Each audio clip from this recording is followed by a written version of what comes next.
Welcome to The Classical Mind, a podcast about the great books. We're your hosts. I'm Father Wesley Walker. I'm Dr. Junius Johnson. And today you're getting a combo, two for the price of one.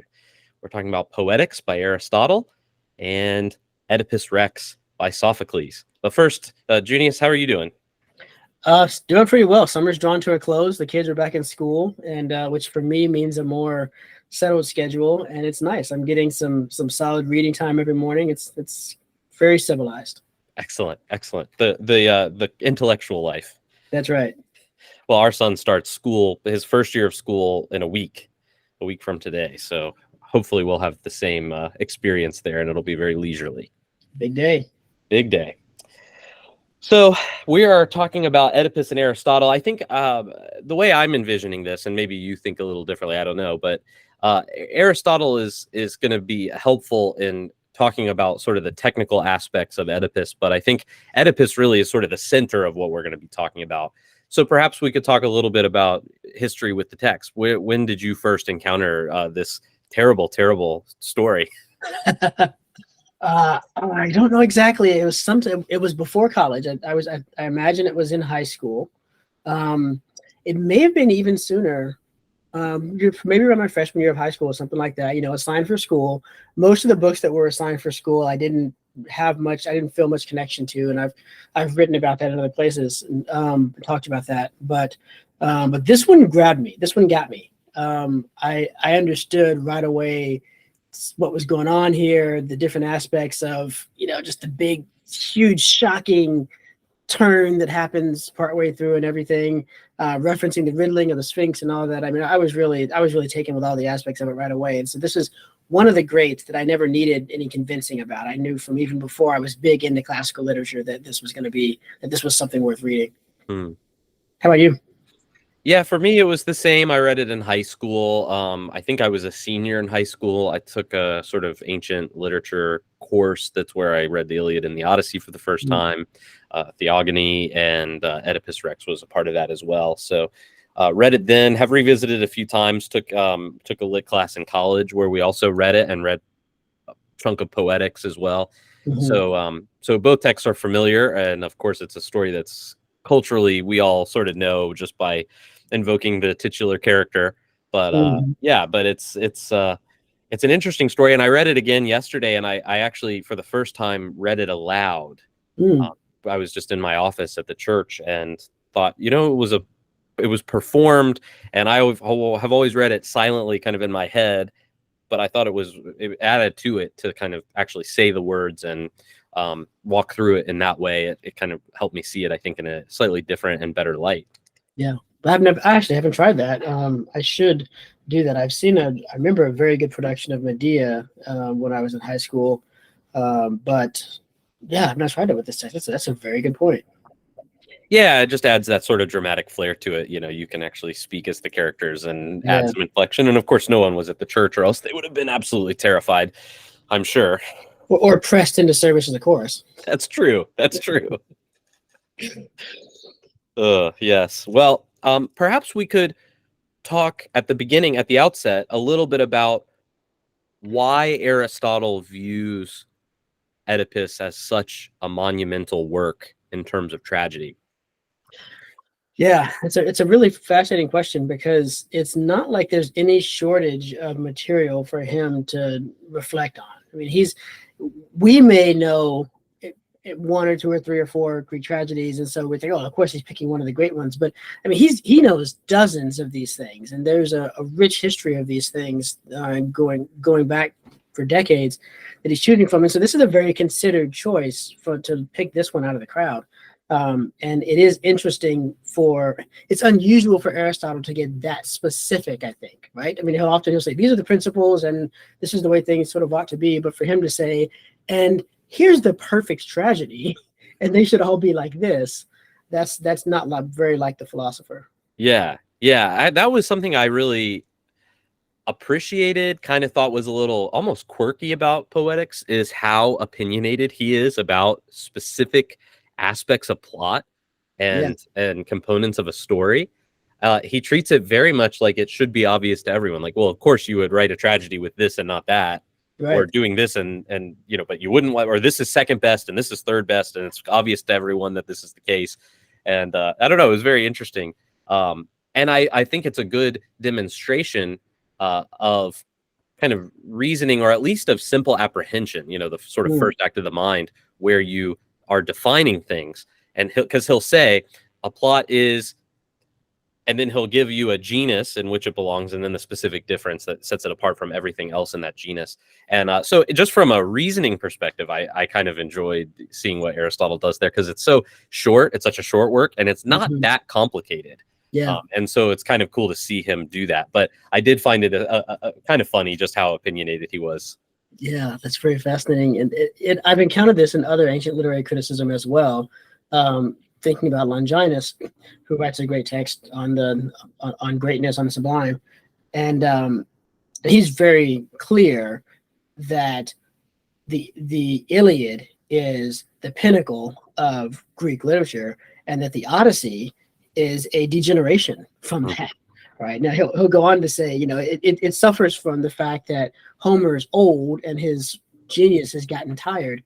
But he goes on to say, of course, old Homer is still Homer, so it's still better than everybody else. But he still makes that difference. So I guess it was part of the way you did theory back in the day. You did criticism back in the day, was you had strong opinions, and you were pretty unequivocal about that. I guess that today modern critics are also opinionated. It's just, I guess you don't see a lot, and at least in my opinion, of modern critics lay out such a detailed foundation as to why they feel the way they do about a film. They'll just sort of tell you how they feel about that particular film without giving you a lot of insight, I think, into the criteria as to what makes it good, what makes it bad. Yeah. At least in the theoretical realm. Yeah, that's right. And so it's really, he's doing two things at once, right? He's both doing what we think he's doing when we see the title Poetics, what we've come to expect, which is laying that groundwork for criticism and theory, and in doing the differentiation of things. But he's also doing the critical work on a specific literary text, which usually in our day, in our time, those are two separate tasks that wouldn't come at the same time. Yeah, you might have discussion of for instance, the thing I mean, you can see the sort of thing I mean in Shakespeare's play, blah, blah, blah, but you wouldn't sort of say, well, okay, so Hamlet's the perfect play. And right. So we're going to develop our entire theory based upon Hamlet. Right. Yeah. You could see Roger Ebert doing this about like The Dark Knight or something, The Dark Knight is the perfect film. So what is it about Oedipus that makes it the perfect tragedy then? Why is it such a template? It's I feel like this is a chicken or the egg kind of question, right? I mean, is it that Aristotle loved Oedipus Rex so much that all of his thoughts around tragedy bent around that? Or is it that Oedipus Rex, he found the perfect instantiation of all the commitments that he had come to through speculative reason about tragedy, and therefore holds it up? And I didn't find anything in the text to indicate which of those would be true. So if it's the first instance, if he just loves this play, little baby Aristotle was the first play he saw at the movie theater, and so it just kind of left this deep imprint on his mind. And he goes to school and is talking, well, can't stop talking about it. And Plato's like, God, you shut up. Then there's not really a very meaningful answer to that question. But if it's the second, then I suppose the question then turns into, why does Aristotle so value things like unity of place, unity of time, the sudden reversal, the greatness of the characters, all of these sorts of things? And the Poetics proceeds in such a way that you could naturally read it as in that direction, that these philosophical principles were instantiated in this play. And if that's the case, then I think what Aristotle's got in mind is something like a harmonia of a moderation, a proper tuning of the big and the small, of the macro and the micro, because you want big personages, you want noble characters who are better than us, and you're going to put them up there on the screen or down there on the stage. But at the same time, you need to shrink the scope down to ideally one day in their life. And everything in their life is going to be viewed from the standpoint of the events of this 124 hours, right? And so if you don't get that balance right of the big and the small, if you go too big on the time scale or too small with your character, then it's going to fail to move us in just the right sort of way. And so it's almost an anatomy of what grabs us by the heart and yanks us around a bit. Mm-hmm. Mm-hmm. Which is why for him there's a clear ranking within tragedy of the elements that are the most important, plot being the first, the character being the second, and reasoning being the third, or kind of the disclosure aspect being the third. But that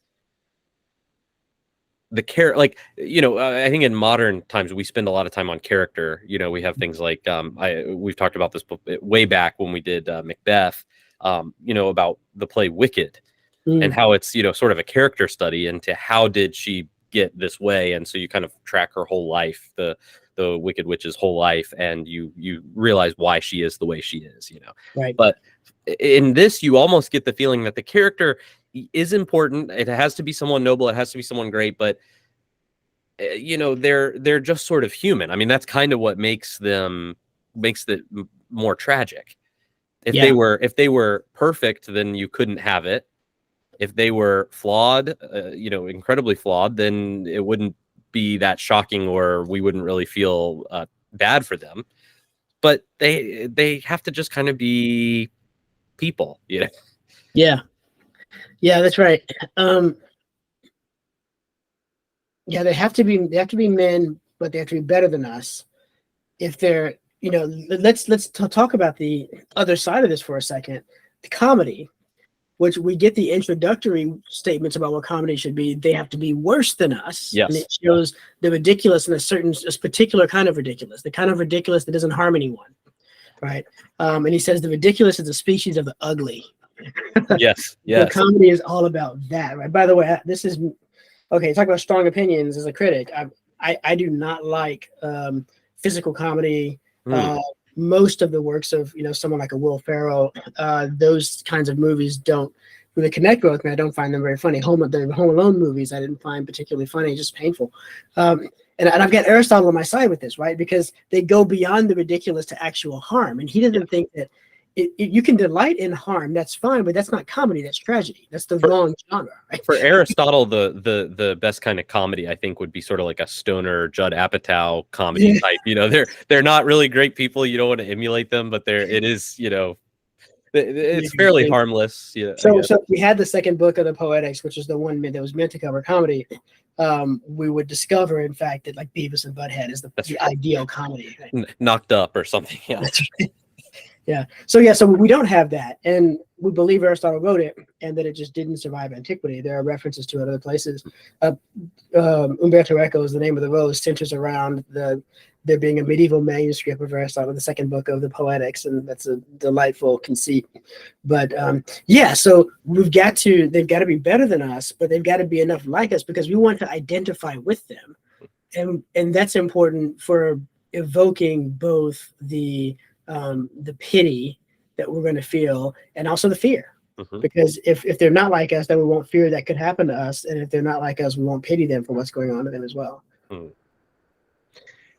Absolutely. And what about reasoning, the disclosure of meaning or motive? He says this is the third most important thing. Interestingly, though, in Oedipus, when I was reading it, I almost thought that in terms of the presentation of the play, motive is almost more important than character. In that you could have Oedipus, I mean, he's a good guy. I mean, he saves the city and all that, but you could have a generally noble leader who pretty much does anything from any time. I mean, I don't know that it has to be isolated to that particular thing, but the motive of, especially once he makes that decision that he's going to find the truth no matter what, I mean, that really is the driving force of everything. Yeah. I guess you could say maybe that motive is tied to who he is. Like if he wasn't as good of a person as a great noble, maybe he wouldn't have that impulse or that meaning. But I don't know. It was I felt like the reasoning of the play really drove the plot forward significantly more than his character. I see where you're coming from with that, and I'm sympathetic with that. I don't know what I think, so I'm not disagreeing with you. I'm going to have to think this through a second, and so I'm going to take everyone on a little bit of a detour to get to this. So let's see where I have to go. We have to remember that the story of what went down at Thebes is as big a deal, and in some ways a bigger deal than the Trojan War, right? This is a massive, massive thing. We talked when we did the Iliad about how there was, Homer's living on the other side of a cultural collapse from the Trojan War, and we see this in the forgetfulness of like how to use chariots in war, because he doesn't know these things anymore. They don't really have chariots anymore, but they did have them before, and they will have them again. The question of and the Trojan War is meant to account in many ways for part of that past. But the bigger part of that is accounted for by the fall of Thebes, which redistributed power in the Peloponnesian Peninsula and paved the way for the rise of Athens and Sparta. And so within Greece, there's a straight line from the Theban War to the Peloponnesian War. And the Trojan War is the outlier to that, except that it allows Grecian culture to ascend such that the Peloponnesian War has the implications of a world war, because it's which of these two cities will dominate the entire Mediterranean. The fathers of the heroes who fought at Troy fought at Thebes. The Trojan War, the Theban War is between Oedipus's two sons. And so the Seven Against Thebes, which is a play that I think Sophocles, who was Aeschylus wrote, that tells the story in many ways of this Theban war battle. It's one of the major versions we have until we get all the way to Statius and the Latin epic version of that down the line. You've got this. It's really the story of these two brothers and the heroes they gather around themselves, who are the fathers of the men who will fight at Troy. And when Nestor in the Iliad says, "Oh, when I was young, the heroes were way better," those are the Theban heroes. Okay, so Oedipus. What happens with Oedipus is at the head of the collapse of Thebes and the rise of Athens and Sparta. That's a very important piece of background information for what's coming into this. It's all centered on the person of Oedipus and what he brings to it. I don't know if listeners, you should be aware that Oedipus's name, Oedipus, means clubfoot. It refers to the injury he received from being exposed as an infant, so that what actually happened wouldn't happen. And that's a wonderful point of discussion if you're talking about this book with folks, is the ethics of his father's choice to attempt to avert disaster, not only for himself, but for the entire city of Thebes, from the standpoint of being able to look back and seeing how global that disaster became with the entire collapse of Greek civilization for a time. Is it as clear cut that was just an act that ought under no circumstances to have been taken? So Oedipus carries with him his father's attempt to rescue his people from a calamity that's looming, and he carries within himself the seeds of the destruction of the city, quite literally, in the sons he will father on his mother, and then, of course, that sets up the reign after the Theban War ends. Creon comes out on top, and Creon is sort of a notoriously cruel king, and we see that represented in Antigone. So there's a lot wrapped up in this story beyond the local events that we're tracking in this little period here. And my suspicion is that somewhere in there is the answer to your question, right? That it does matter so much that it's Oedipus, because this man's fortunes will direct the fortunes of the entire peninsula for centuries to come. Okay. Well, that would make more sense, and why Aristotle can put that as second when he's talking about it, because if that's true, then yeah, certainly that would have been in some ways, I guess it's almost more powerful with the fact that in some of this is unsaid by Sophocles. I mean, it's there, but you have to know. And so maybe that subtlety gives it a little bit of an extra punch than if he made it super obvious. Yeah, it could be. I think that's very likely. And again, there's also that sense of, it's the same thing you got to remember when you're reading Homer, that everyone knows the story. No one's learning the story from Homer, right? The story is out there in the culture, in the same way that it is for us. I expressed my surprise at not finding a horse in the Iliad. That's normal. All of this background I was just talking about would have been in the air that everyone breathed in the same way that the Homer stuff is. Mm-hmm. Mm-hmm. So the plot of a tragedy for Aristotle has to involve reversal. That's Yeah. what makes it so gut punching. You know, it's got Yes. to really have a sharp reverse.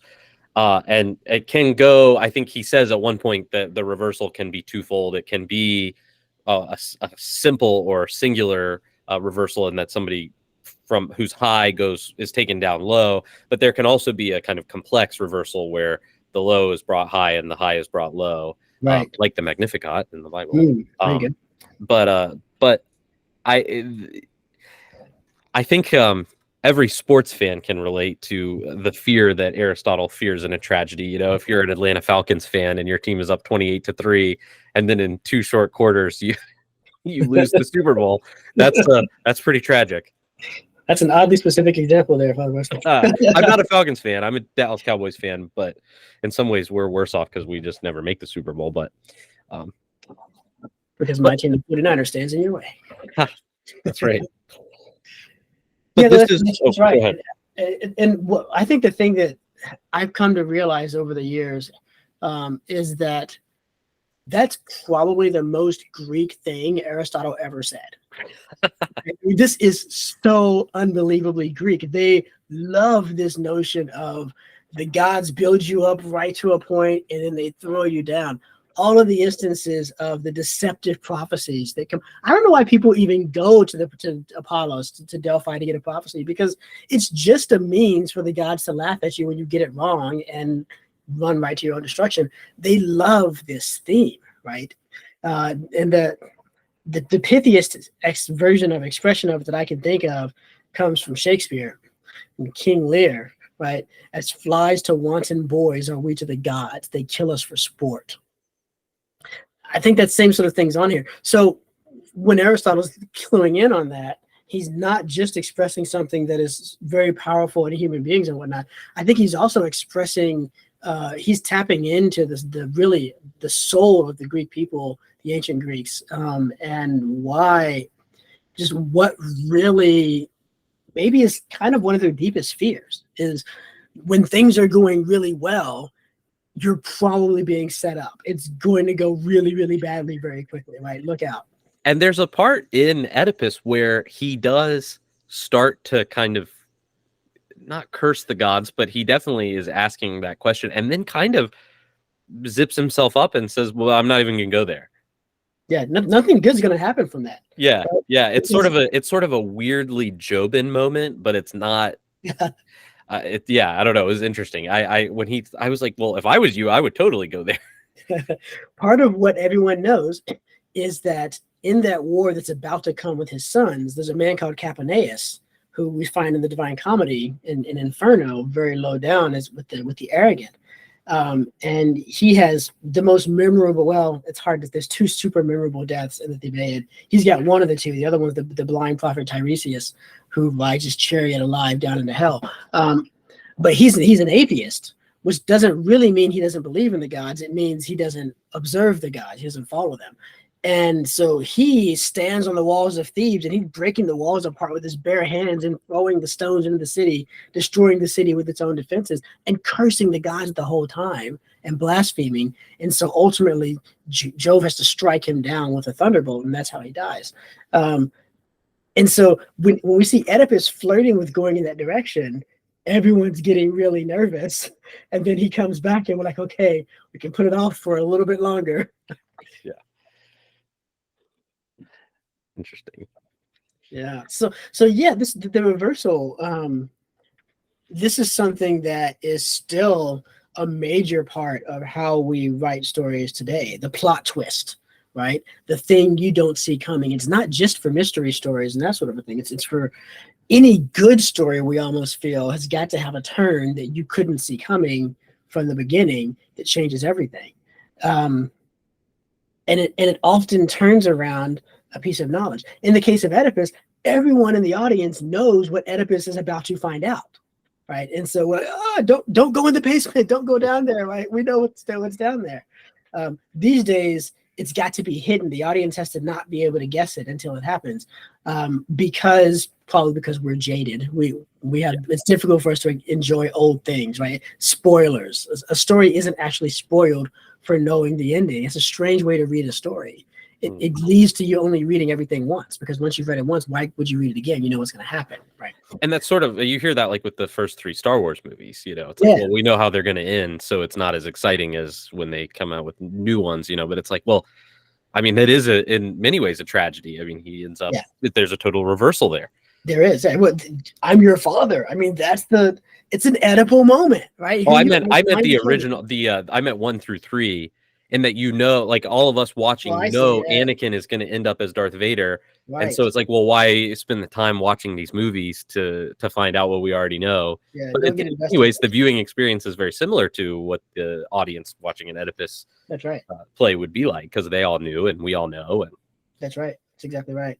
And so what makes the reversal then, and this is an important point we've gotten to, it's nothing to do with surprise, because we all know what's happening. Right? Oh my gosh, it's an Oedipus play. When I buy my ticket, I know exactly what the trick is, right? I know what the plot twist is. What's terrifying about the reversal is the memento mori aspect of it. The reminder that there is no felicity, no blessedness you can attain that cannot fall away in the blink of an eye. And this connects to Aristotle's claim elsewhere that I don't call anyone blessed until they're dead. Mm-hmm. How can you possibly know? No matter how good they've got it, things could go so terribly bad so very quickly that everyone would consider them cursed for all ages to come. Right? So there's this sense of just nervousness and terror that you can never rest. You can never be still and lean into the blessings you have. And there's something very honest about that in a sinful world, right? There's something we can definitely connect to, even as Christians, about that notion. We don't defeat that fear by saying it's not true. We defeat that fear, as the Stoics recognized all that long time ago, and Socrates well before them, by withdrawing our hopes from the things that are capable of switching so quickly. This may be this is a natural connection to Boethius and Fortune's Wheel, which is one of the things in Boethius's mind in thinking about the Wheel of Fortune in the constellation of philosophy is precisely this turn that happens in all of the Greek tragedies. Yeah, I was going to say, I think what's terrifying about the reversal is that when he's talking about magnitude, and the reversal has to have a certain magnitude, but he says that the reason that the reversal happens is because of chance and necessity together. And both of those factors in the universe, chance and necessity, are always acting on us in ways that remind us that we're creatures and that we're not in control. Yeah. And so it's terrifying, because you really see the world for all of its chaos, horror, everything out of your control, which is what Boethius is harping on. So what? You're rich right now, but in 2 weeks you could lose it all. And then you're going to have to figure out how to live as a poor person, or you could have all the political power now and lose it in the next cycle of elections, or your king could just get mad at you and throw you in prison and kill you. And so then what do you have? What do you really have? But those are two terrifying forces for us, chance and necessity, out of our control. And there's the Greek theology. There's this whole argument in Greek theology that I think we touched on in the Iliad episode about what's Zeus's relationship to all this. Is he above that, or is he a slave to that? And you see in the early literature both opinions, and people kind of playing with, it's not clear what Zeus's relationship to that thing ought to be. And in many ways, what we see by the time of Boethius is a harmonization of it, to say, well, it's a false dichotomy to begin with. These are two different ways of looking at the one action of God towards the world. But it's a strange, it's two strange monsters to be caught between, right? I'm thinking Scylla and Charybdis, that because they seem like opposites. What's necessary is what must happen And chance is precisely not that which must happen, but what just happens to happen. So how can these both be driving our lives when they seem to be so opposite? And the reality is, it's an interesting question. Why are Scylla and Charybdis so close to each other? Why are there two monsters in such proximity? Because it's a symbiotic relationship. Because they're helping each other to get fed, right? And I think Boethius would say that there's a symbiotic relationship between chance and necessity. Chance is stuff that didn't have to be that way, but could have been another way. But necessity is the fact that things must be some way. And so you're being brought under, your necessity holds you under chance. It doesn't give you an escape to flee from chance. It makes you sit there while the wheel turns around and ticks and ticks and ticks until it finally settles on blessing or curse, right? And then whatever happened to turn up as the result of that is necessary for you as the creature. I think Aristotle's right. I think it is terrifying. It is terrible. It absolutely is. There's certainly a primal fear. And I mean, I think you could probably imagine why in their cultural context, these would be even more accentuated. I mean, we at least have the sort of idea of a very developed society that we live in that gives us certain safety protections. I mean, there's still necessity and there's still chance, but in general, we have I think a greater feeling of safety than somebody who lives in the Greek countryside or the Theban countryside at this time, where I mean, just so many things can go wrong, and there's no insurance and there's no protection really from those things. And so you're always being exposed to massive risk, a kind of risk that I think would probably cripple most of us if we were exposed to it. And COVID gave us some small inkling of what that would be like. That's right. And it was a very small bit of what they were exposed to, right? But now imagine too that there could also be a famine in addition to the pandemic. Yep. Plus and marauding armies coming through, right? Yep. And plus your wife is pregnant, and the infant mortality rate is huge. And I mean, just a million things can go wrong. I mean, a million things can still go wrong, but again, we manage our risk now, maybe even chronically so. But it's they're both terrifying and both reminders that we're not in control, which I think raises another question about Boethius, or perhaps the next logical question from Boethius would be, what would Boethius say to somebody in Oedipus's situation? Yeah, right. You've been acted on by chance and necessity to this point. So what is there anything redemptive? Is there anything how do you move forward? Yeah, I suppose the first question I would have for Boethius about that is do we see, is Oedipus at Colonus an example of penance, right? Is he just suffering, or does his suffering have a purpose? Is there directionality to that suffering? My sense, and this is fairly speculative on my part, my sense is that the notion that the suffering has any sort of directionality to it is fairly foreign to the Greek context. It just is. Right? It's certainly, if you look at Hesiod, life is pain and work and toil, and then you die. That's the reality. All that is left for us in the age of men. Now that we've missed the golden age, the silver age, and the age of heroes, that stuff's all over. What's left for us is just toil and sweat and mud. And so, what are you going to do? What's your advice, Hesiod?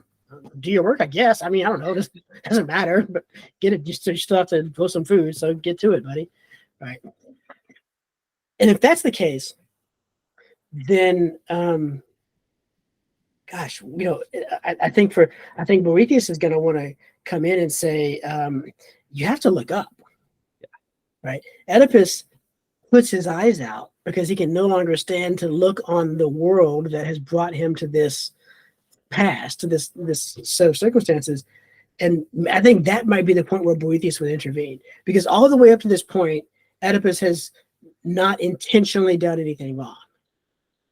But when he gets to that point, he's been driven by necessity all the way to the end. And there is the point about his investigation, which we need to come back around to later. So we'll table that for a second. But all of this stuff was prophesied. And he is fortune's fool, to quote Romeo and Juliet, up to that point.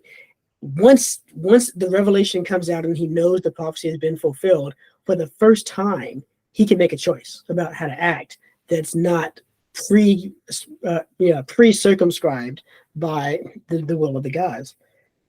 That's where Boethius would say, rather than refusing to look on the world, you ought to look above the world, right? That's what's missing, and that's what I don't think Aristotle has to offer. Neither Sophocles nor Aristotle has that in their playbook to offer. Which is interesting to me because, I mean, one of the points that Boethius makes, or that Lady Philosophy makes to Boethius repeatedly, is that not only should he look above, there is that sense too, but that he should look inward. That there are things that can never be taken from you. Mm-hmm. Yeah, you can have a lot of money or no money, but that doesn't affect whether you're temperate or prudent or if you have fortitude or whatever other virtue. Yeah. And so, you know, we get this Boethius or this Oedipus guy who is, I mean, he does seem to have virtue. He shows up, he cares about his people. He saved them through his intelligence from the Sphinx. And in general, he seems like a beloved ruler. I mean, the chorus has nothing but positive things to say about him.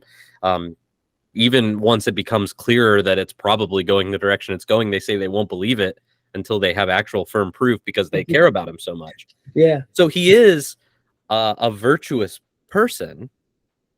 And even though he's in this terrible situation, I mean, he didn't choose it. So it's not like he's culpable. There's not a moral component to what's happened in terms of he's guilty or not guilty explicitly, anyways.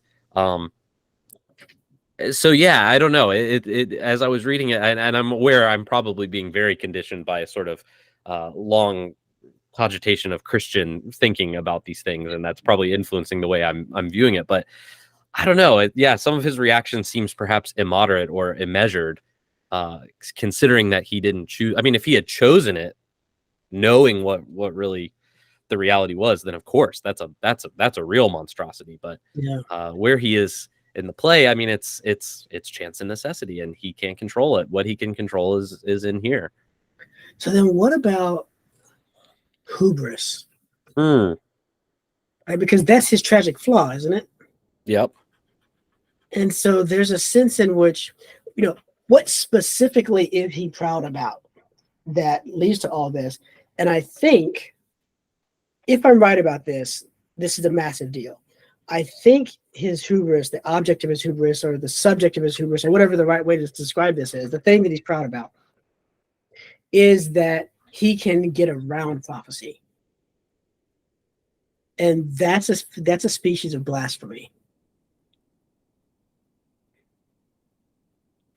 I think that's probably it. And of course, you know, forgiveness, forgiveness is not a category of Greek theology, right? The gods punish you and then they relent from punishing you when they've had enough. And it doesn't really have much to do with, you know, you can earn their punishment, you can't earn the relenting, and it's really kind of not up to you. You need a divine advocate to step in and plead your case and get the angry god to back down, right? And so when Oedipus finally realizes everything that's really happened, you know, he sees behind the curtain, and it's like when you watch one of those movies. I think it's like Now You See Me, or one of these movies like that, or any the Knives Out movie, where you get to the end, and it's like, oh, that's what was going on, and you almost want to go around and start watching it from the beginning right away, because now everything looks different. When Oedipus reaches that moment, the gods are done. Right? They've taken their vengeance already, and now they don't really care what happens to him after this point. Everything after Oedipus at Colonus is an epilogue. It's an epilogue to Oedipus' life, and it's also an epilogue to the massive global destruction that's going to be unleashed as a result of the choices that he made. But it all centers then in not being humble before the will of the gods, which is fascinating, because that wouldn't mean that anything could be different, right? The point is, you can't circumvent the prophecy. That's hubris. So perhaps I'm trying to imagine, what would it look like to approach that without the tragic flaw, and nothing is different externally, but it seems like everything must be different internally then. Maybe that's how you arrive at the place that Lady Philosophy is talking about. If you lack pride, if you come in humility at the slings and arrows of outrageous fortune, then you won't be destroyed by the event, by the outcome of it. One wonders too what exactly it looks like to not try to escape the specific Oedipal prophecy. Hey, Mom. seems like something you should just try to escape, Right. hubris or not. But yeah, no, I think you're exactly right, that it is a sort of sacrilege. And that does seem to be a big theme in Greek theology, is knowing your place. Mhm. And of course, I mean, that is also true of Christian theology in many ways, but the human place is very different, I think. Yeah. And I also think it's worth mentioning that I think as a 21st century American, I'm always wanting to know, like, okay, what's the way out? Like, what could he have done to have a good outcome? I'm pretty sure, I mean, the Greeks are totally fine with, no, there's no possible way. Like, this could not ever go well. That's actually the tragedy of it, right? Is that Oedipus's name was always going to be a byword among the nations, no matter what choices he made. That's the end of it. Now, how badly that broke him internally, maybe that was up to him. Mm-hmm. But right. In fact, the reaction is interesting because the way he's described when he goes into the bedroom, when he finds her hanging from the ceiling, that he's walking around like an uncaged animal. And so you have this kind of irrationality that he's kind of gives himself over to, which, I mean, it's hard to blame the guy. I'm not saying, I'm not telling him how he should act. It's just, you could imagine Lady Philosophy saying, maybe emphasizing the need for rationality in a situation like that. You're a rational animal. Yeah. She would say, why are you so beside yourself? You know, you're letting those muses, those angry sluts, tell you what to do. So maybe she would say, emphasize the need for self-control in such a situation, and the use of one's reason. But it's also hard to imagine how one could be reasonable at such a time. That's right. The thing about Job, you made that comparison. The thing about Job is, Job actually doesn't have any reason to be angry at God. He's got it all wrong, right? Oedipus is actually right. Like, he does have reason to be angry at the gods. This is not some sort of test of his virtue. This is not making some larger point. This is not something particular. He's got a bum deal, man. He's dealt a bum hand by the urn. In some ways, I think the works are making very similar points, because the framework Job and his friends have is this very mechanistic view of the universe that doesn't acknowledge chance or necessity. If I do good things happen to me. If I do bad things happen to me. Bad things are happening to me, but I did good things, so therefore something's off in the cosmic ledger. Or Job's friends, bad things are happening to you, so you did do something wrong and you better repent. That's right. But there's no room for nuance there, right? It's like if you only had the book of Proverbs and you only ever read the book of Proverbs, you would come away with a really weird view of the world. I mean, you would almost have a sort of American prosperity gospel view of the world. And that's why the rest of the scripture, I mean, there's the whole corpus of wisdom literature. Ecclesiastes is a great way to balance the Proverbs. Of course, the Psalms, yeah, absolutely. Of course, these are general principles. You should live wisely and you should be in control. But, I mean, we see this today, right? I mean, you could be a fit person who prioritizes your physical health, go on runs regularly, eat healthy, and you could die at a young age because you get something like cancer or have a stroke or something, genetic that you can't control. Meanwhile, you could be a smoker, smoke a pack a day, eat McDonald's, drink a lot, and you could live to 90. Right. Because now it doesn't mean you should, but you could. Right. And so, so there's always this chance and necessity aspect that just means we can't control it. And I think one of the purposes of the book of Job is to disabuse us of that idea that we're in control. And I think that there's something similar going on with Oedipus, that maybe in a more nihilistic way, but it is a similar reminder. Yeah. It's really fascinating that, I mean, between Boethius and Oedipus Rex, there's almost 1,000 years. And if we stick the book of Job in there, that's going to push us 500-600 years, who knows how much earlier than that still. It's a huge swath of history during which Western culture and Semitic culture are turning around this question over and over again. But what do we do with the chance thing? Like how are we supposed to respond to that fact of chance? And Chaucer's still asking the same question 1,000 years after Boethius in conversation with the constellation of philosophy. When we get to the Troilus, it'll be a really fun entry into this conversation, because we've got a piece written in the late 14th century that is calling back to the Trojan War, and is asking Boethius's questions about the Trojan War, right? And there is a helplessness that the Greeks are really good at. The Greeks are really good at the whole mortal thing, right? The gods are happy. Why? Because they're deathless. That's the one thing Homer links their blessedness to in the Iliad. And then in the New Testament, Jesus takes Homer's word, makarios, which is applied to the gods, not to people, and Jesus applies that word to those who suffer in this life. And he gives you the reason why they experience the type of blessedness that the gods who are immune to death and suffering have, because they will be given what the gods have on the far side of things. It's a massive, it's a really unbelievably subtle interaction with this cultural history of reflecting on these questions that we see in the Beatitudes. Yeah, absolutely. One can understand, I guess, why Nietzsche has such a problem with Christianity being a slave religion, given that massive reversal. Yeah, that's right. Interesting. Very interesting. Well, perhaps Nietzsche was deeply fascinated, even obsessed with Greek tragedy. Yes, that's I think right. this is all just showing how well constructed this season of the Classical Mind podcast is, listeners. We'll be going through many of these texts together over the next several months. Absolutely. Well, and even our next reading, which is Euthyphro by Plato, will have some at least tangential bearing on this conversation. I mean, the kind of nature of the gods, and we're talking right now about how cruel they can be and how they build you up.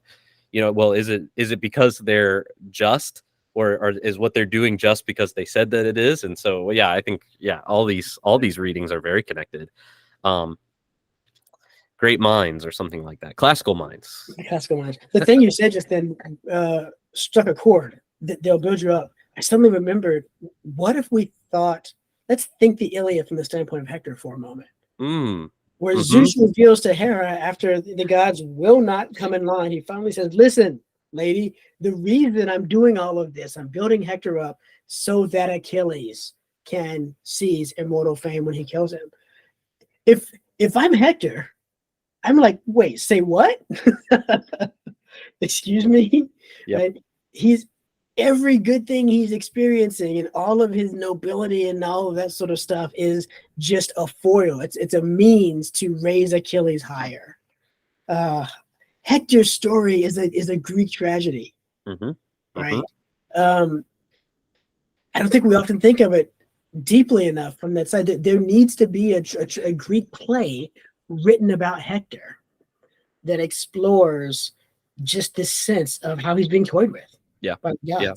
Which is exactly, I think, that conversation we had in the Iliad episode. Are you a Hector guy or an Achilles guy? And it's sort of all of the reasons that I find Hector to be a character that I'm drawn to are precisely because he is very much in line with Aristotle's definition of the tragic hero. He's better than me. He's up here, he's willing to go to his death for the people he loves. I mean, that's a really, really admirable character.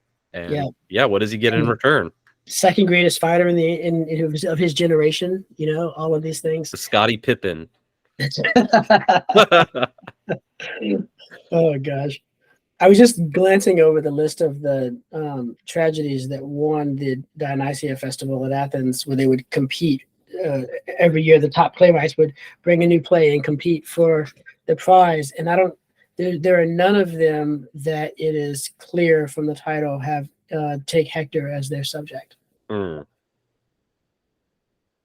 may simply be an us-them type thing going on there, but it's interesting that I think Homer has a due sense of the tragic character of Hector, and is deeply. You can see affection in how Homer treats Hector. It's not quite the affection Eumaeus the swineherd gets in the Odyssey, but it's still he's treated very tenderly and sympathetically. Well, wisdom's children are vindicated because Dante puts Hector in limbo, so Right, that's right. he gets some. Well, not really a reward, but he at least doesn't get a punishment. I'm like Odysseus. That's right, and Achilles both. Yeah. Well, let's perhaps talk maybe one more wrinkle in the story that we could talk about is knowledge and the pursuit of it, because the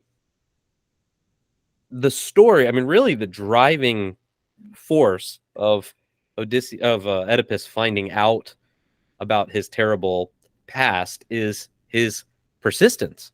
Yeah. At any point in the story, there are probably 4 or 5 explicit times he could have just stopped. Yeah. But he wants to keep going. And I was reminded of The Matrix when Morpheus talks about kind of that discomfort people feel, and he says it's like a splinter in the mind, and you have to keep going. Is this a good thing or not? I mean, on the one hand, as rational creatures, to know is a good thing. On the other hand, maybe at times it would be better to just not do that investigation. I don't know. Yes, right. I mean, it was supposed to be good to seek the truth, and we should always want to know the truth and strive for it. You can't handle the truth, Oedipus. That's right. Just stop, right? You could be happy. Just let it go, man. Don't ask questions you don't want to hear the answers to. And we all know that morbid fascination that makes you keep pushing and pushing and uncovering the absolute horrors that lie beyond the next door. How many horror movies would just end well if the characters could just not open that door and just leave, right? Just get out of there and just call 911. Just go. Yeah, exactly right. Call anyone. However, in Oedipus's defense, there is the opening choral. It's not the chorus, actually, it's the priest, right? And he says, "Our city, look around you, see with your own eyes. Our ship pitches wildly, cannot lift her head from the depths, the red waves of death. Thebes is dying. A blight on the fresh crops and the rich pastures. Cattle sicken and die, and the women die in labor. Children stillborn, and the plague. The fiery god of fever hurls down on the city, his lightning slashing through us. Raging plague in all its vengeance, devastating the house of Cadmus. And black death luxuriates in the raw, wailing miseries of Thebes." So he does have some incentive for pressing on. That's right. He does. In many ways, I mean, Oedipus as scapegoat is very interesting as well. I mean, he's willing, from the beginning, he makes it clear he's willing to sacrifice for his people. Yeah. And he ultimately makes the greatest sacrifice in that he takes on this curse of the city onto his own person and is expelled from the city, which very much resembles the liturgy from Leviticus 16, where the people put the sins on the one goat and they send it out into the wilderness. And so that is certainly an incentive for him to move forward. But at a certain point, it does shift, and he just wants to know where he came from. In fact, he articulates that multiple times later. He says, "I want to know the mystery of my birth." Yeah, that's right. Yeah, so it's not just it's complicated, right? Which is really good writing. That he's got an external thing driving him on, but you're right. When we read this thing, we feel the internal thing is really driving him, is moving him more than all of these calamities that I was just reading about in the city. I guess when Plato says that we escape the cave and it hurts our eyes, he didn't quite mean like this, though. Yeah. Gosh. I do think that there's something noble about it. That kind of dogged pursuit of the truth, regardless of the consequences, I think is still a better, in some ways, more human thing to do than to just kind of allow oneself to be lulled into ignorance by through comfort or whatever, or security, a need for security. One can respect Oedipus for following the truth to its consequences, however horrible they are. I've never quite found it persuasive when someone, kind of says, well, you don't want to uncover all the truth because it might upset things. It's like, well, maybe that means things should be upset. Right. I mean, what's the alternative? Odysseus or Oedipus continues to live with his mother wife and have more and more people die, sibling children. Yeah, I mean, like the city is the picture that we get here at the beginning from the priest is this can't go on because there won't be a Thebes anymore. Right. Thebes is going to disappear from the face of the earth if something doesn't change. And so, yeah, you do have to uncover that. I wonder, I don't know, like we today can respect Oedipus's relentless search for the truth, even though it costs him everything. I don't know how the Greeks would have thought about it. Sure. Right? Would they think, yeah, he should have stopped, or would they think, no, like absolutely, you've got to press through? I think I know what Aristotle would think. I think Aristotle would think, yes, he needed to press on to find the truth. That's what makes him a philosopher king at the end of the day, right? But I wonder if the Greek opinion might have been divided on this. There might have been some who thought, could have been fine. I think a lot of people even today would be okay with kind of saying, well, maybe some things you just leave. Yeah. In some ways, that is always the choice of those who deny transcendence. Yeah. At some point, you have to stop the questioning and say, I'm just not going to scratch that. I'm not going to pick at that scab any further because there might actually be something there. The theologian Herbert McCabe says that. He says the atheist is the person who just refuses to ask one more question. That's right. But absolutely, it's and that's, I think, and I think Aristotle would agree with this as well. But I think, that idea of transcendence is so integral to being human. Yeah. That it's inhumane. It's knowing that you're settling for an artificial reality. Yes. Whereas Oedipus, I guess maybe it's an overused word, but there's a sort of authenticness to that. Yeah. It's the Matrix again. Yeah. Right? Choosing to be reinserted into the Matrix so that you can have the illusion rather than the reality, because now you see how bad the reality really is. Mm-hmm. Mm-hmm. So I guess part of the warning here then for those of us who work in the classical tradition, who love the great books and the great ideas, is to say, you're not free not to seek the truth. You've come too far for that, right? You've now that you've seen the things you've seen, you have to keep pressing on. But just be aware that there's a lot of ugliness that you're going to find about yourself and the things you've done as you press into that truth. There's going to need to be some putting out of eyes, but not in a directionless sense as it is for Oedipus, but in the sense of repentance and even penance as we come to that. And so it's a very dangerous task that you enter upon, this path of self-knowledge. If you're going to obey it's the Delphic Oracle that tells us to know ourselves. And the Delphic Oracle is always, it's a sadistic bastard, right? Yep. So it's not going to end well. But nevertheless, what other choice does the wise man have? In some ways, I was just reading, I've been reading Dante. We're going through it at my church. And, when he gets to Limbo and all of his heroes are there, it's Virgil's circle, Plato, Aristotle. I mean, they all show up.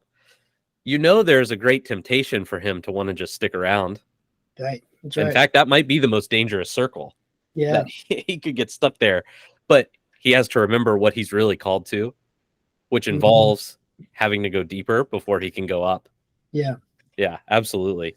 Yeah. One of the things I think people always miss about the Divine Comedy, it's easy to miss, is that when he gets on the shores of purgatory, his face is filthy from the smoke and the soot of hell, but also just from his tears, that he's been weeping constantly the whole time. And it's weeping in pity, for which he gets in trouble over and over again with Virgil. But you got to imagine, just like he's been ugly crying for like 3 days. Yeah. And that's written on his face when he arrives at the shores of purgatory. So it is better to know then, we're saying. It is better to know, but just be ready. It's going to cost you. And that's what's great about these great books. I think what makes them great is that, and we've talked about this, I think, before, that they are a mirror for Yeah. the reader, and why they deserve revisiting every so often, even if you've already read it, because where you are now is not where you were the first time you read it, and the you that's picking this book up now might have more to say to it, and the book might have more to say to you. Yeah, that's right. That's exactly right. It makes me think of the last thing that I think we have to make sure we address here, which is Aristotle's notion of catharsis. Yeah. His notion is that these types of stories, by evoking these powerful emotions, can purge them. I've been afraid, and I pitied Oedipus, and so now I don't have to be afraid anymore. The first time I remember that being problematized for me in my experience was after I was a senior I was in college, sophomore, was my second or third year of college. And I was in a Shakespeare class, and we had just watched the production of Richard III, where Ian McKellen plays Richard III. And it's a masterful performance, but it's deeply disturbing in a variety of levels. And it ends with him as he's sort of falling to his death and metaphorically falling into hell, sort of laughing in glee. And it's so incongruous. And I just sat there. This is a tragedy, it's a Shakespearean tragedy. And I'm sitting there after the instructor has stopped the movie and class is over, and everyone's gathering the things to leave, and I'm just not moving. And one of my fellow students came over to me and said, "What are you doing?" And I said, "I'm waiting for catharsis." And like Godot, it never came. To this day, I still have no catharsis for Richard III. I'm just deeply troubled by specifically that production of it. And I think that I want to sound a warning to the listener here that either Aristotle is not right about catharsis, or he's not entirely right. The notion that we can purge powerful feelings by experiencing them has led to a kind of permissiveness about what we allow ourselves to take in our entertainment. It's okay if I watch movies that contain this sort of thing or whatever, because by the very watching of them, I'll get them out. And I've made that very argument myself. I'll say, oh, well, I shoot people in video games, so I don't have to in real life. The reality is, what's stopping me from shooting people in real life is probably not getting to do it in the video game. It's probably the laws, right?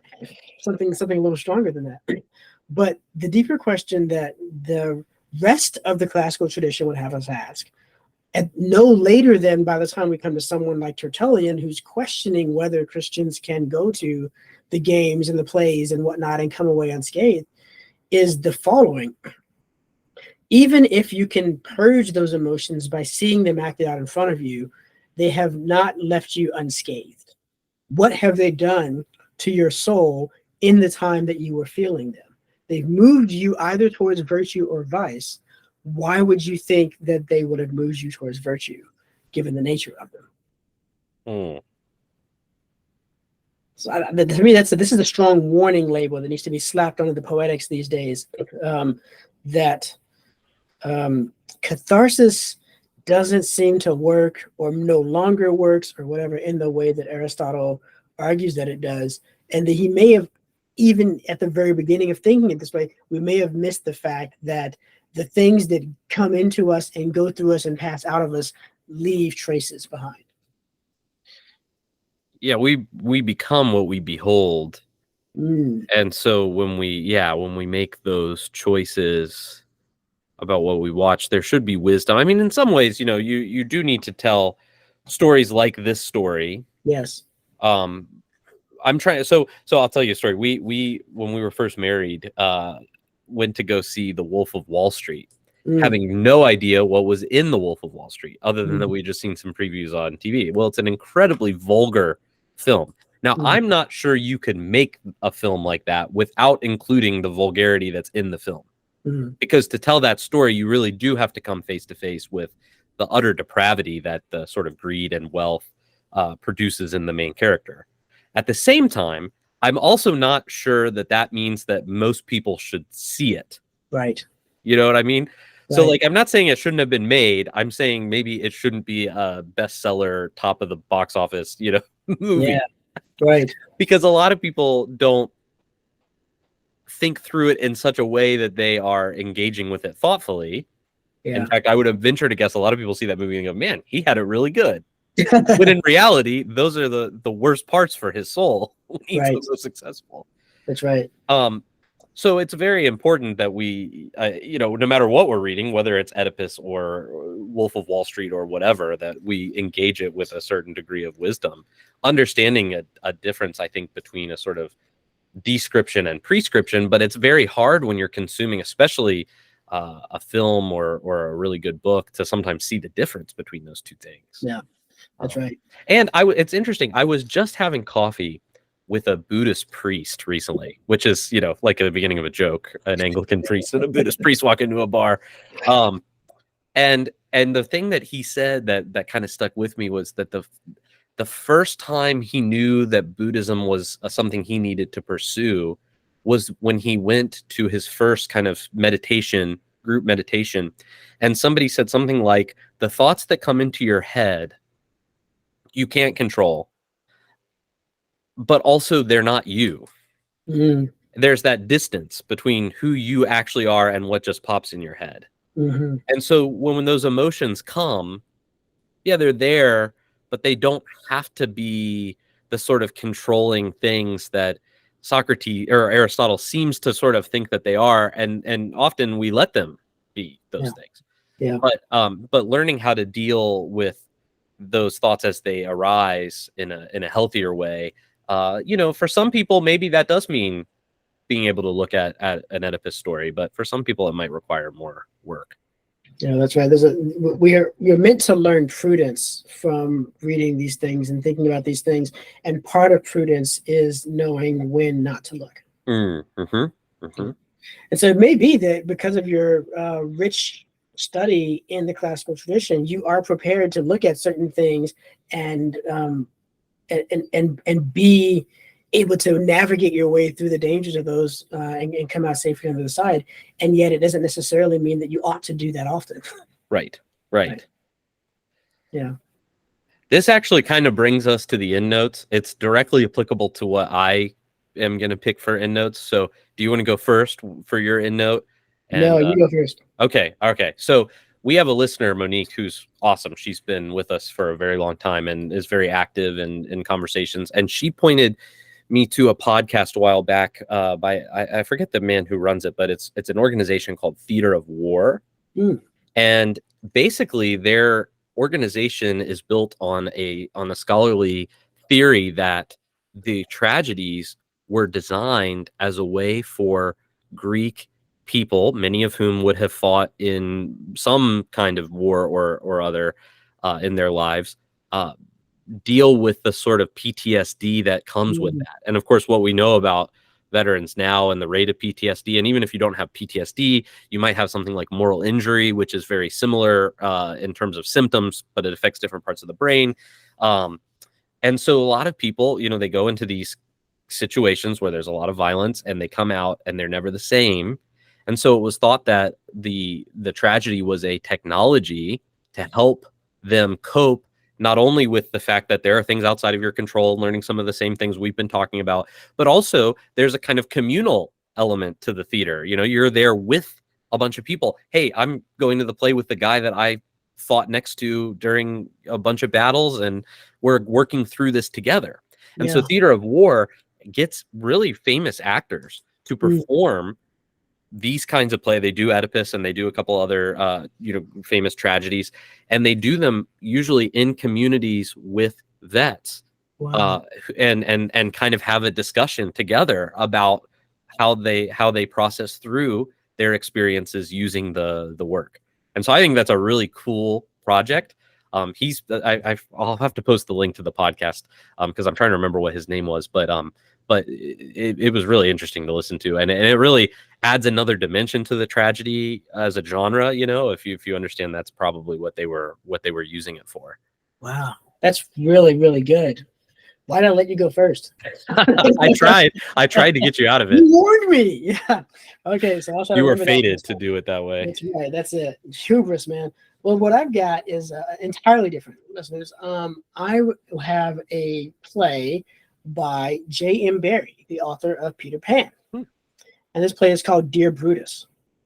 And it is a really, really powerful play. I teach it in my fairies course because it features fairy elements in it. But it's the title is a reference to the line in Shakespeare, "The fault, dear Brutus, lies not in our stars, but in ourselves." That's a much better literary allusion to that than the other famous book that alludes to that of recent memory. And so it's exploring the tragedies of particular lives and the ways that they're driven by the things that are internal to this group of characters, this small group of characters, rather than they start off the play blaming everything but themselves, and they come to a point where they're shown that they have exactly only themselves to blame for the things they don't like about their lives. And then the third act is this sort of, okay, so what do we do with that then? And how do they try to reintegrate that?